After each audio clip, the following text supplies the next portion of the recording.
پہلے ہی پتہ چل جاتا ہے اس کے ساتھ کیا ہونے والا ہے. صحیح. دیکھیں انسان کو اس کے لیے مرنے کی ضرورت نہیں, you don't have to die for it. In fact دیکھیں جب انسان دنیا سے رخصت ہو رہا ہوتا ہے نا تو اس کے سامنے فرشتے آتے ہیں, یا جنت کے فرشتے آئیں گے یا جہنم کے فرشتے آئیں گے, جیسے کہ حدیث میں آتا ہے.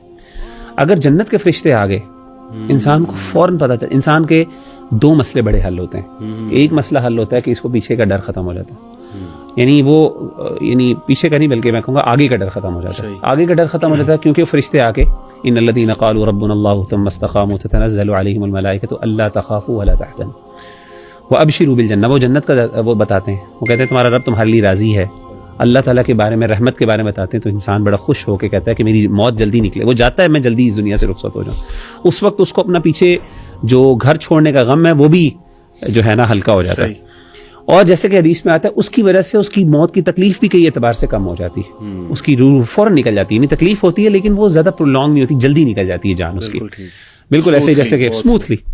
آن دا کانٹری اگر ایک بندہ اللہ معاف کرے ابھی سانس آخری اکھڑ رہی ہیں تو اس وقت اللہ معاف کرے آ جائیں جہنم کے فرشتے آ جائیں تو انسان کو پتہ چل گیا کہ اب میرے ساتھ کیا ہونے والا ہے. ایسی بات نہیں ہے کہ اب اس کے لیے اس کو قیامت کا انتظار کرنا ہے. اس کو پتہ چل گیا جہنم کے فرشتے آ گئے تو اب ہی از ڈومڈ.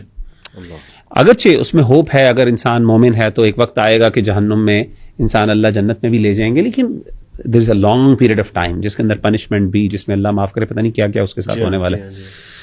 تو میں سمجھتا ہوں کہ یہ جو موت ہے نا یہ انسان کے لیے بہت, it should be life changer for us. اس کا جو ذکر ہے خاص طور پہ, اور اگر آپ کو موت آپ کی زندگی نہیں بدل سکتی, اگر آپ کو موت آپ سے, یعنی موت سے بڑھ کر نصیحت آپ کے لیے کیا ہے. اگر موت آپ کو کوئی نصیحت نہیں دے سکی تو اس سے بڑی پھر آپ, اس کا مطلب آپ کا دل پھر پتھروں سے بھی پتہ نہیں کس چیز کا بنا ہوا ہے. غالباً حدیث کا مفہوم بھی ہے نا کہ موت کافی ہے, کفا بالموت واحدا. صحیح بات. یہ ہاشم کا آخری میسج مجھے 1 night before death, اچھا سبحان اللہ, 2:15 پہ صبح, اچھا, اور اگلے دن اس کی ڈیتھ ہو جاتی ہے. ہاشم کا مجھے میسج ہے کہ وعلیکم السلام علی بھائی, میں نے اس سے نا ذرا معذرت کی تھی کیونکہ میں نے اس کی طرف جانا تھا, وزٹ کرنا تھا, اسے میں نہیں کر سکا. میں نے کہا ہاشم میری تھوڑی طبیعت خراب ہوگی, سوری میں نہیں آ سکا, میں آتا ہوں انشاءاللہ, کل آتا ہوں.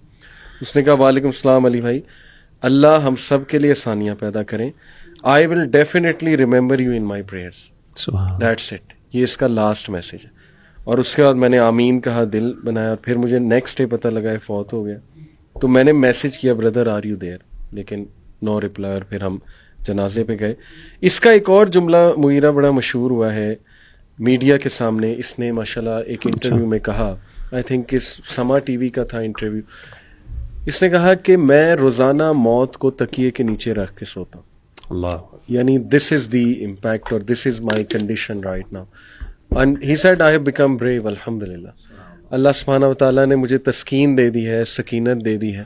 تو although میں وہی کہہ رہا ہوں کہ بیڈ ریڈن ہونے سے پناہ ہی مانگنی چاہیے.